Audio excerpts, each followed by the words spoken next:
at least November of 2018, assuming they got the petition together and went through all the public hearings and all the things that they have to do, and there's built-in deadlines. Then at that point, since they're not created before July in the same year, they would have to wait till the end of 2019 before they could ever even tax. So there's a whole gap where they have no money after they're created. And they really can't just go borrow money. We're very limited on how we borrow money. You can't just go borrow money for operational costs. You can borrow for trucks and all that stuff, but they don't have any money, and they won't have any money until really the beginning of 2020. So that's something else to think about. The delay that's there, whereas we at least, with ESD3, and I'm not advocating for it, that's already in place. So you understand, you will still, the county will pay whatever they pay, Lavergne may pay whatever they pay, but really it's going to be, assuming the county pays $26.5 and Lavergne kicks in another 10 or 20, I guess, that's it, $46.5 to try and do an ambulance service. Yes, sir. Well, in the Lavergne Fire Department already, ESD district, We're ESD1, yes. why can't we get them to take on it? Because the ESD1 was created to only provide fire and first responder and other emergency That services, not could easily be EMS. changed with one lawyer making the call. I'm sorry? That could all be changed with it. No, you can't. Once you're created that way, it's by petition process, so that's the contract you have with the taxpayer. So it can't be changed. That's what they're limited for, and then part of the reason is back then there were other EMS services here, and they did not want to participate in the ESD. They didn't want anybody telling them what to do.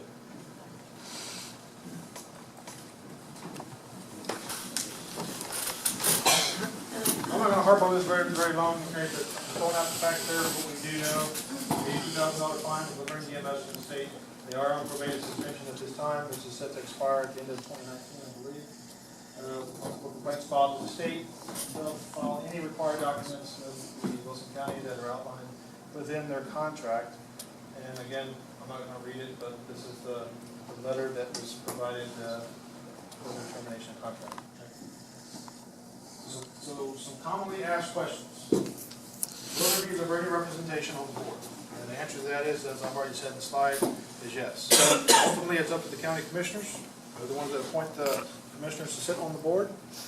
However, as y'all have heard, or those that have attended town hall meetings that we've had here in recent weeks, have heard voluntarily from a couple of our commissioners that they will voluntarily vacate their seat for a Lavergne resident.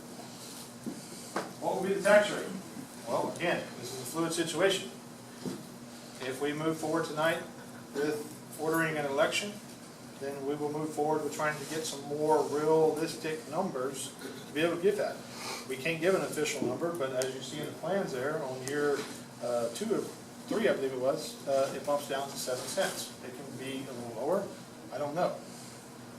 But who sets that? The commissioners? Yes, the ESD commissioners are the ones that set the tax rate. The EMS commissioner, not the county commissioner. Right. The ESD commissioners. The county commissioners appoint 5 commissioners. They are separate and independent from the county. Commissioners, I'll say this, can't tell, the county commissioners can't tell the ESD commissioners what to do, except for the fact, if you think about it, they're the electorate for these ESD commissioners. So over a 2-year to 3-year period, they could just simply replace the ESD commissioners, get people who agree with them. So, but it's got to follow all the same rules that any other county does, or city or school district, as far as truth in taxation and publishing all the notices and potential for rollback elections under the law now, which is you exceed 108% of your revenue from last year. So it's a separate political subdivision. It's just that because what would you vote on, or what would you run on if you ran for these offices? And they did this intentionally. These came from Nebraska, because what would you run on? EMS gets too much, they don't get enough. And so that's not necessarily a good way to run a railroad. So they figured they'd be under control of somebody who had to answer to the people too. And to go back to your question earlier, to give you an example, ESD3 is an EMS only ESD, ambulance only ESD, and that's how it was created, because in their area, if the fire department wanted to create an ESD later, then they would have the opportunity, because they did not want to participate in this ESD. Does that make sense? So we have one fire over here and then one ESD over here. And then, of course, ESD1 annexes Sutherland Springs area and the Kycaster area 2 years ago now. So. Ken?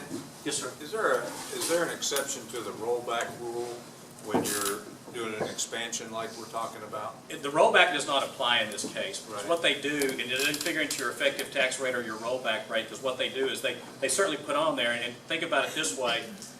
If y'all are in favor of us even spending the money to let y'all vote on it, based on what you say tonight at during the public hearing,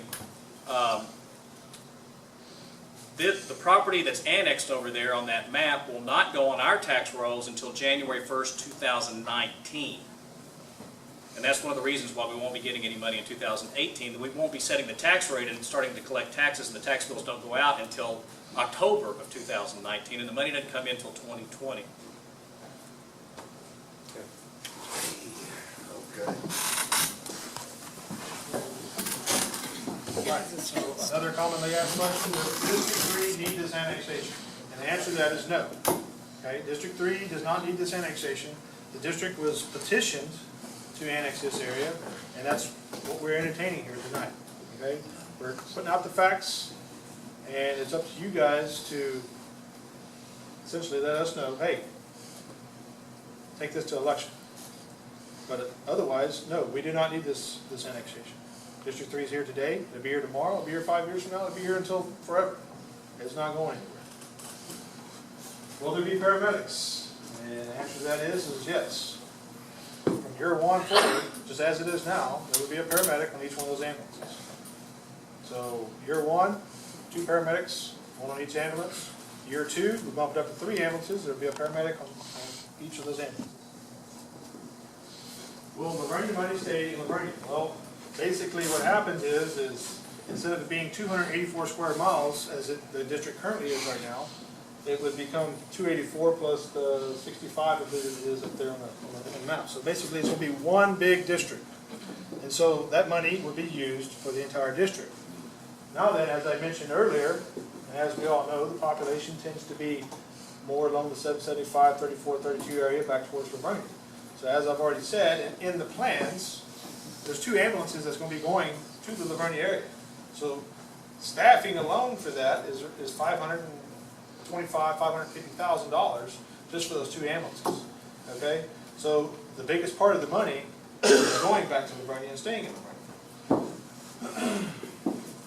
Is this a bailout for District 3? What bailout? What do we need to bail out for? You know, we keep hearing that. I have no idea what that is, but we keep seeing it, keep hearing it. This is not a bailout. Again, we do not need the annexation. Okay, this is not a bailout, and I don't know where that came from or how it got started. What is the rush? Well, there is no rush other than the contract currently with the city and the county in District 3 expires September 30th at midnight. Okay, and so with the way that the petition was received and the time allotments there, if they take it to an election and they order a May 5th election and it passes, well, then that gives us a few months to plan and get everything arranged the way that it needs to be, rather than waiting to the last minute. If it fails, well, then we know that, hey, Livonia wants to go a different route. They don't want District 3. Don't know what's going to happen come September 30th. It's not my decision. Has there been a period of time District 3 was unable to provide any coverage? And the answer to that question is no. District 3 started providing its own coverage in 2015, January 1st, 2015, and we have continued to provide coverage 24/7, 365. There's not been one day, 1 hour, 1 minute for that matter, that has been uncovered. What about the previous question? Which one is it? Can the current contract? Oh, can the current contract with ESD3 be extended?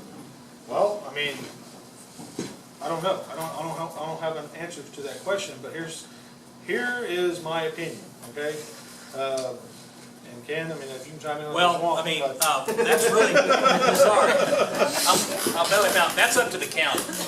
Okay, they're contracting with us now just to provide service out here. And the county can decide to do that. The city could decide to do it themselves if they wanted to. I guarantee you, $46,500 is not going to get anything. And if we have to go another year with that, I'm very doubtful that my board is, because it costs what to provide that service for a year, you think? well, I mean, we're utilizing part-time personnel, so therefore it's just an hourly wage. So they're not receiving any benefits. And so you're looking at around $150,000 just to provide staffing on that one ambulance at the PRA level. But again, we have too many unknowns. We don't know what the billing receivables are going to be. So in my opinion, the answer to that's going to be no. Because for one, there's no money to improve anything. All you're going to be doing is sustaining it. And the last thing that the commissioners here want to do is for taxpayer money of District 3 to come outside of District 3. I mean, and I've heard that discussion in this area. Well, Stockdale's just gonna take our money and use it up there. Well, right now, Stockdale's sending money down here. So,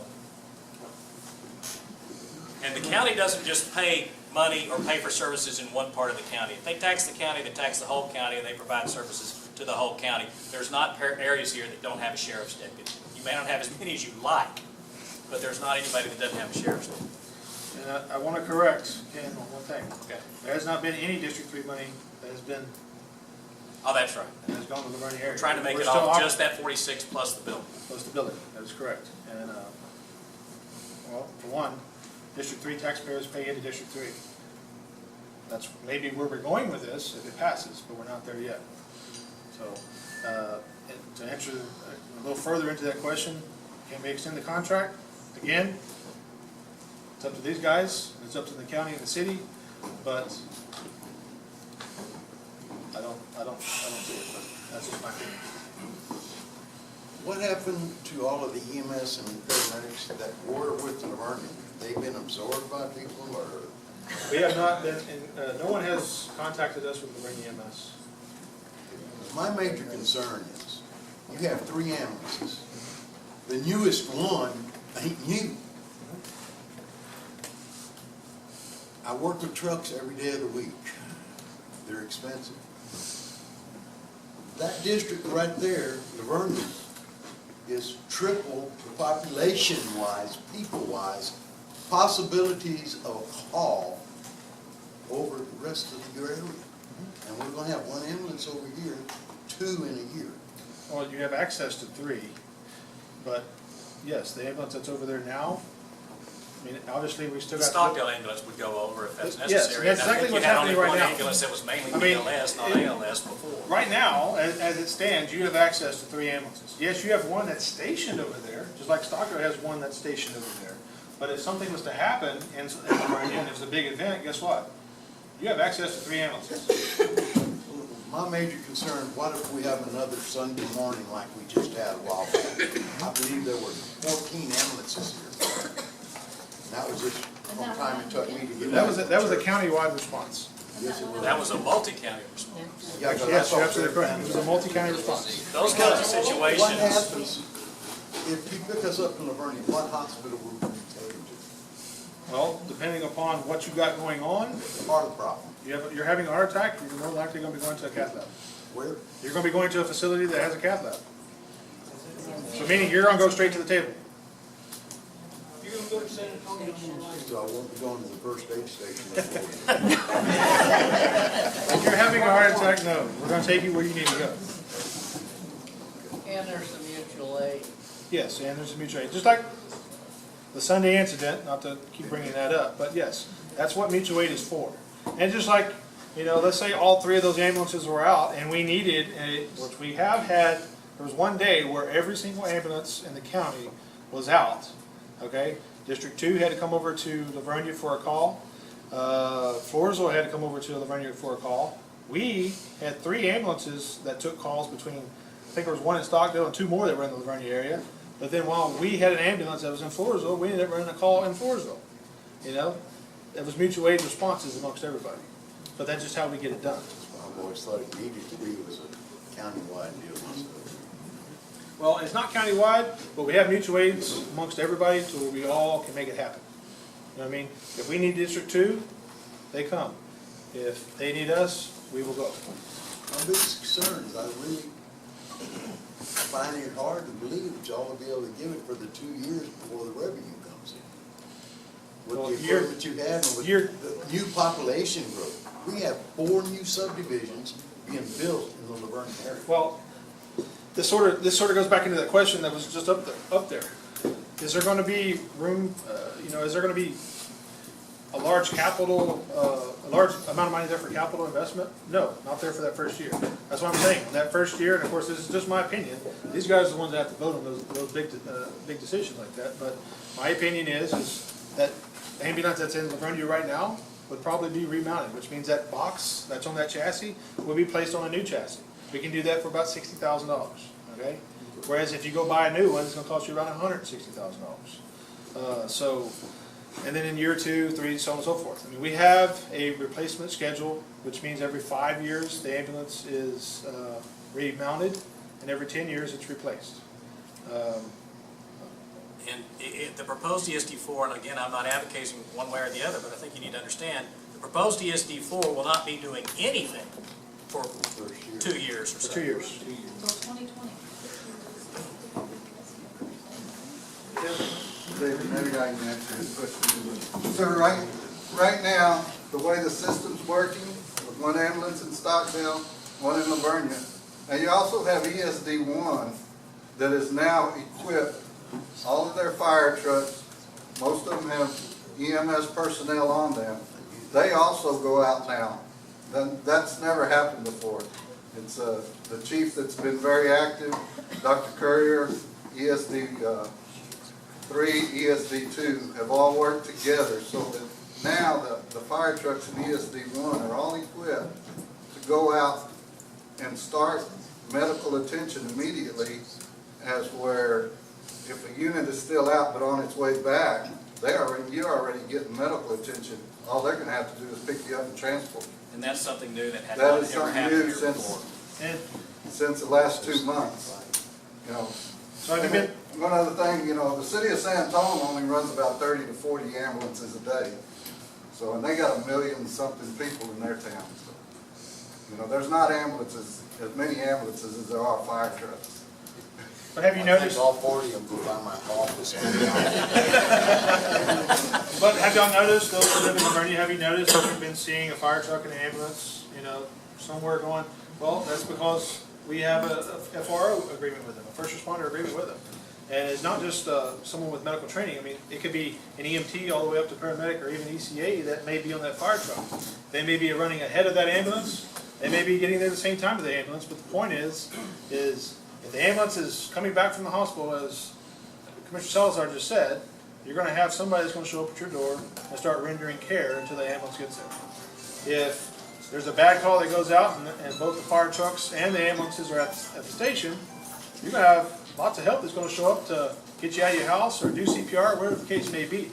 The point is how things are flowing now compared to how they were flowing prior to 2 months ago is tenfold. I got a question. If this is approved, would Livonia Fire Department also respond to Stockdale? Well, right now, the Sutherland Springs area is in District 1's coverage area. And so their coverage area goes all the way to the Y. But as far as like the city of Stockdale or past the Y, they are not in the district. That's Stockdale Fire Department. So in the event that it didn't pass, does ESD3 respond outside of their district normally as a Only as a mutual aid response, meaning there's an agency that's there that is requesting our assistance, yes. So I guess what I'm getting at is if you, regardless what district you live in, whether you live in District 1 or you live in District 3, if you have a traffic accident in say, in ESD 1 on 97 outside of, in Livonia, and we didn't have this agreement with y'all, who would respond to that call? There might not be any EMS coming. So I guess my point is, it's really good for everybody if you're a Stockdale resident and you happen to have an accident in, ESD 1 area, and you have this agreement in place, you're going to have. Yes, you're going to have first responders show up. Or you may not if you don't have some type of agreement. In District 1, yes, you're going to have first responders, you're going to have EMS, you're going to have, You see what I'm saying, though? kind of, sort of, I mean, you're confusing me a little Well, I bit. think what but- you're saying is people from Stockdale and Sutherland Springs are driving down 87 to go to San Antonio. You could have an accident in Livonia where. If you this didn't have an doesn't agreement, pass- you would have nobody responding Correct, to it. yes, you have So an attorney. it's- And if there's nobody there to call for mutual aid, Right. then it's not mutual aid. And there's not gonna be any So, contracts. so it only, I guess my point is, if you're in Stockdale, the only time it does you any good if you have an accident or you're in Stockdale. Correct. And it- I that make created, sense? I created ESDs in West Texas and in all places in Nueces County, which is Corpus Christi. 2 years ago, there were big swaths of Nueces County that had no EMS service. Nobody's required to provide it. It is not required by law. It is not a duty that the county has to do. And so we had to create ESDs, but in the meantime, the ambulance service that you got was either somebody driving you to where they pick you up, or if Kingsville or Robstown or somebody had an extra unit that they could send over. So it just expands the area, that's all I'm saying. Yeah. It expands It the area. expands it and gives you eventually 3 ambulances to cover the area, 2 of which would be in the Laverne area, but they would float. I mean, and just so y'all know, some of y'all have met me before, but I'm a firefighter and an EMT as well. And I've been a firefighter and EMT for 25 years. And I'm an assistant chief at one fire department that provides first responder and fire, and I'm a lieutenant at another. But my point is that we all work together, and we don't really have jurisdictional boundaries, but there's got to be somebody there to call you at some point, and people don't do it for free. So do you understand how the mutual aid part of it works? There has to be an agency there to call. Right. So, and I'm assuming this is referring to the September 30th, that the contract is not renewed. Right. And the There annexation won't be anybody. fails. There's not gonna be anybody there to call for mutual aid. Exactly. And what he's saying is that doesn't just hurt Lavernia, it hurts anybody driving through Lavernia. Yes, you're absolutely correct. Yeah. So, And David, one thing I'd just point out, in District 2, we've got the ESD area that's however many square miles it is. But we also have area assigned to us by the county that we cover from EMS perspective that's, I think, 77 square miles. So we're actually assigned by the county, and we get a little money to cover areas that aren't within the ESD. Most of that's south of the river over in that part of the county, but, you know, that also does happen. But to take that a step further, the little bit of money that you get from the county and the few calls that you may get from that area, do you station an ambulance in that area? No. No. So therefore, the monies that you receive from the county and the billings receivables, which is going to be a small amount, doesn't justify, will not pay for an ambulance to be stationed there. Okay, so to take that a little bit further, let's say that they did agree to extend that contract and take that $26,500. More than likely, the ambulance is going to be coming from within District 3 to the Lavernia area.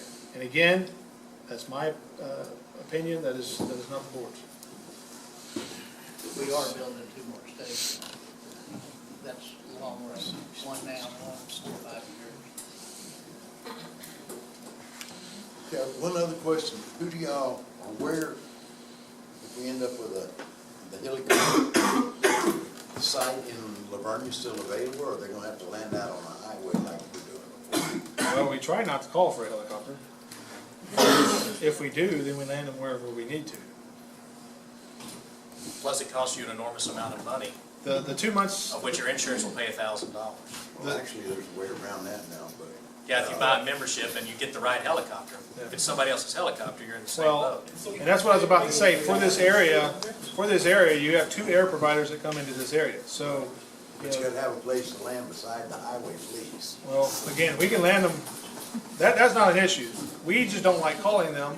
We call them when we need them, okay, but we have just about the same amount of stuff and equipment, or type of equipment, everything in the back of that ambulance. We have paramedics just like they do on that helicopter, so we can provide just about everything they provide in the back of that ambulance, or back of that helicopter as we can in that ambulance. What we weigh is the time. How long does it take you to get to the hospital from point A to point B? And so if it's justified to call a helicopter to get you to the hospital quicker, then that's what we're gonna do. But we're not gonna call just because, you know, just because. Well, 2014, I was airlifted out of an abandoned hospital, because, can't remember the name of the town now, Yorktown, their hospital was closed, the only place the conquer could sit down was at that hospital. The ambulance managed to get me from the fire and all fields to that hospital, or to that ambulance, so I could airlift me to San Antonio. And since then, I've done a lot of studying on this helicopters, and you still have to have an ambulance to get you from point A to the ambulance or to the helicopter. They don't land in your backyard. Well, they do, actually, we do. I don't know about them. I know. Starlight, we do. We land them wherever we can, and then we clean up all the spilled trash cans and knocked over mailboxes, or whatever it is, afterwards. But I've landed them in people's front yards. Chief Thompson, in the time that we've been in serving the Livonia area, do you recall a time we've called for helicopters? Needed them once, because we had an expedition and a while. So we've had zero. Is there any other? Oh, these are some of the references where I got some of the material. The only one that's not on there is Wilson County, as I mentioned earlier, about the square miles on the ESDs. But other than that, I'll take some more